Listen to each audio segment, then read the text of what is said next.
میرا نام لاریب ہے۔ میں ایک غریب گھرانے سے تعلق رکھتی ہوں۔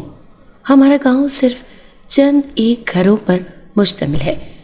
چاروں طرف جنگلات ہونے کی وجہ سے اکثر لوگ بلا وجہ بیمار رہتے ہیں۔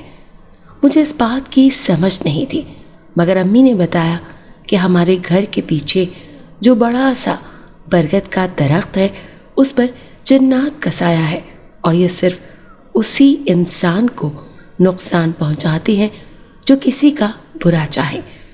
میں اس وقت میٹرک کی طالبہ ہوں، جو کہ ہمارے گاؤں میں کافی پسماندگی ہے۔ یہاں پر تعلیم صرف میٹرک تک کی ہے۔ اسکول کا راستہ اسی برگد کے درخت کے نیچے سے ہو کر آتا ہے۔ میں جب بھی اسکول جاتی اور آتی تو میں آیت الکرسی کا ورد لازمی کرتی، کیونکہ مجھے معلوم تھا کہ اس سے جنات انسان کے قریب نہیں بھٹکتے۔ ایک دن میں اسکول سے آئی تو امی بے حد پریشان تھی۔ میں نے وجہ پوچھی تو کہنے لگی ہمارے گھر کے قریب رشید کا گھر ہے، اسے اچانک کچھ ہو گیا ہے، اس کے ہاتھ پاؤں الٹے پڑ جاتے ہیں اور منہ سے عجیب سا پانی نکلتا ہے۔ مجھے سن کر خوف آیا کہ ایسا کیوں ہے آخر، اور سب سے بڑی بات، کیا جنات سچ میں ہوتے ہیں؟ رات کو میں یہی سب سوچتی سو گئی۔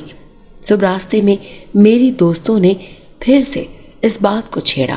کہیں نہ کہیں ڈر تھا کہ جنات مجھ پر حملہ نہ کرے۔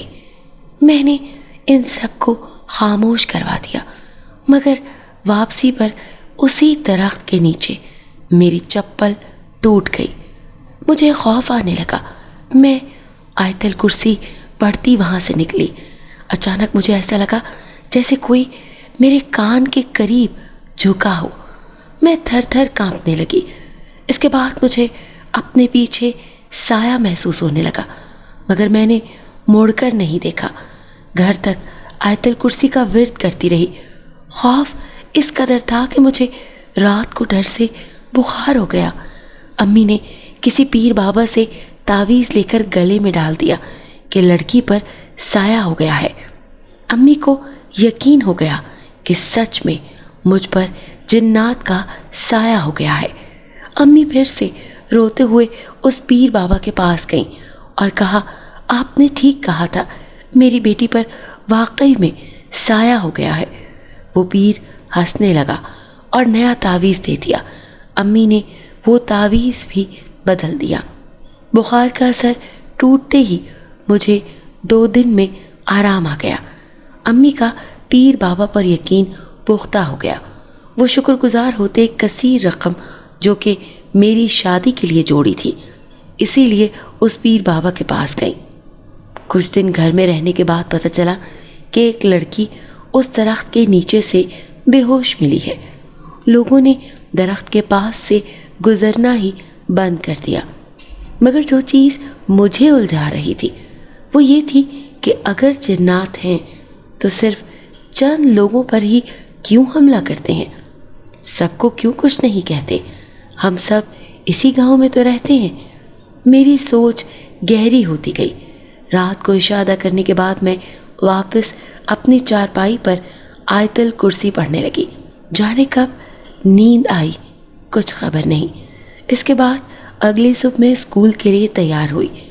میری دوست جو کہ میرے ساتھ ہی جاتی تھی، مجھے اس لڑکی شکیلہ کا بتایا کہ وہ لڑکی کتنی بری تھی، اکثر اس درخت کے نیچے آ کر ہنستی کہ اگر سچ میں کوئی جن ہے تو مجھے چمٹ جاؤ، میں جانتی ہوں کہ یہ سب جھوٹ ہے۔ مجھے سن کر خوف آیا، مگر ساتھ ہی میرا عقیدہ بھی مضبوط ہوا کہ واقعی میں کچھ ہے ایسا جس سے میں لا علم ہوں۔ ایسا نہیں کہ مجھے ڈر نہیں لگتا، مجھے بے حد خوف آتا تھا، مگر اس خوف سے کہیں زیادہ مجھے اللہ پر یقین ہے کہ جب تک وہ ہمارے ساتھ ہے، یہ جنات تو کیا، کوئی بھی کچھ نہیں کر سکتا۔ میں اسکول سے آئی، دماغ ابھی تک الجھا ہوا تھا، اسکول میں بھی ٹھیک سے پڑھ نہ سکی۔ میں نے جھوٹ بول کر دوست سے ملنے کا کہا اور پھر ان سب لوگوں کے گھر گئی جو کہ بیمار تھے، اور کسی نہ کسی وجہ سے یا تو ان کی بیماری ایک ہی جیسی تھی یا پھر وہ سبھی اس درخت کے نیچے سے بے ہوش ملتے آئے تھے۔ سب سے ملنے کے بعد میں ایک نتیجے پر پہنچی اور رات کو سب کو اکٹھا کیا۔ سب حیران تھے، وجہ دریافت کرنے لگے تو میں نے بتایا کہ آج تک جتنے بھی لوگ متاثر ہوئے ہیں، ان سب میں سے یا تو وہ لوگ شرابی تھے یا پھر وہ جو اس درخت کا مذاق بناتے تھے۔ آج تک کوئی بھی ایسا شخص بیمار نہیں ہوا جو نماز پڑھتا ہو۔ سب خاموش ہو گئے اور میری بات کو تسلیم بھی کیا۔ پھر میں نے سب سے نماز کی پابندی کا کہا، جس پر سب نے عمل بھی کیا، اور اس کے بعد سے اب تک ہمارے گاؤں میں ابھی تک اس درخت پر جنات ہیں، مگر وہ کسی کو بھی بے ضرر تنگ نہیں کرتے۔ اس پیر بابا کا سچ بھی سامنے آ گیا کہ وہ جھوٹا تھا۔ پولیس نے اسے حراست میں لے کر سب اگلوا لیا تھا۔